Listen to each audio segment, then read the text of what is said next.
Hey everyone, Riyaz here with 3D Crystal and Cockpit 3D. So I had a very interesting conversation with a friend in the Emirates. He's based in Dubai and was asking if it was worth his while to sell online. The answer seems like a no-brainer, but I'm telling you something out there. Sometimes there were maybe just a few years ago, the way in which we would describe where to pick up a product was by landmarks and not even by street names. In Africa, in certain parts of Asia, all based on landmarks. And it was always about physically going into a store. So very recently through the pandemic, there's been a huge growth in online sales. And therefore, this question actually is very valid because unlike North America, there are parts of the world that just took a little longer to be able to boom and make it worthwhile to put an effort in online marketing. I would say that almost anywhere in the world that you're in right now, selling online is a huge opportunity. You'll be amazed with how many people you can share such an obvious recommendation to, such an obvious suggestion, yet they just won't act on it, right? You can take a horse to the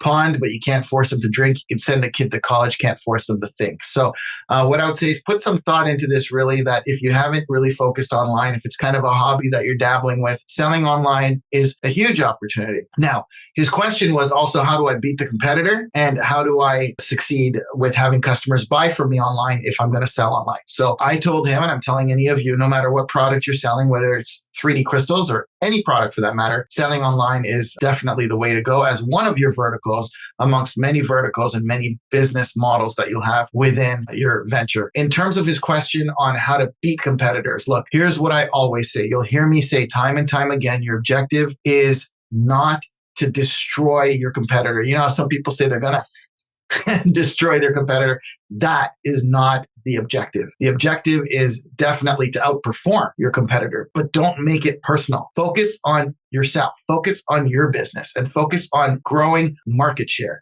If month over month, you're able to increase the number of transactions, if month over month, you're able to increase the basket size, the amount that the person, your customer is spending, if you're able to increase the geography and go broad. So going from your city to your state and selling across the state, selling across the country, selling internationally. This is a great objective because that means that you're growing market share. Okay, so it's not to destroy, it's to grow market share. And then the other question that he'd asked was, when I do get a customer on my website, how am I able to convince them to buy from me? So if it's a good market to be selling online, it means that there's going to be many people selling online. How do I convince them to purchase from me? And my answer to him and my answer to all of you is that for any business, you want to make sure that you focus on a few things for your online store, but I'm going to talk about two of them. Number one is the narrative. You want to make sure that you have a story that resonates with the customer. You know, the story where the immigrant comes to the country with $20 in their pocket and becomes a billionaire. We've heard that time and time again.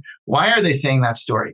Because they want to resonate with the customer. They want the customer to know that one day they also they weren't successful. They didn't have the kind of wealth that they had today, but they were able to build it. Right? And so you want to think of a story that will resonate with your customer so that they're intrigued, they're interested, they want to hear more.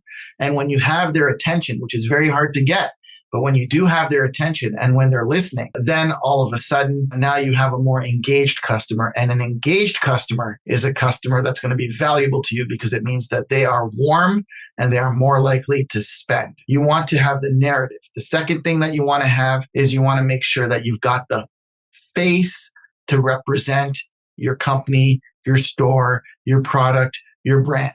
So you have to decide, who is that icon? Who is that character going to be? It might be you. It might be the business owner. It might be someone on your team. It might be hired help. I always recommend that it should be someone close to the business because the person that's close to the business speaks with the most passion and they speak most naturally and they speak the truth. They say what they believe.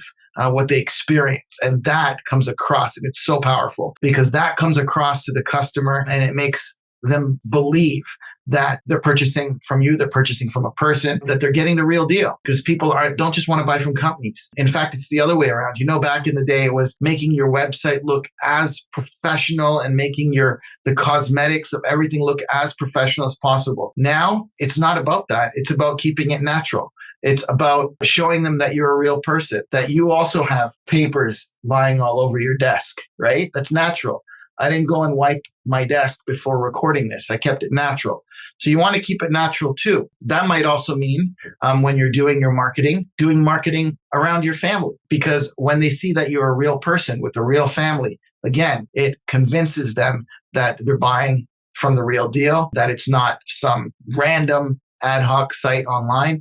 And it's even better if you can appreciate their business by sending a personal note back or getting your team to send a personal note back, because that re-emphasizes and cements the idea that they bought from a person, and it really helps in building the relationship for future purchases as well. I hope this helps you guys in your ventures. If you haven't already, please do subscribe, like, share, turn those notifications on so you know every time I release a new video or decide to go live. Thanks for watching.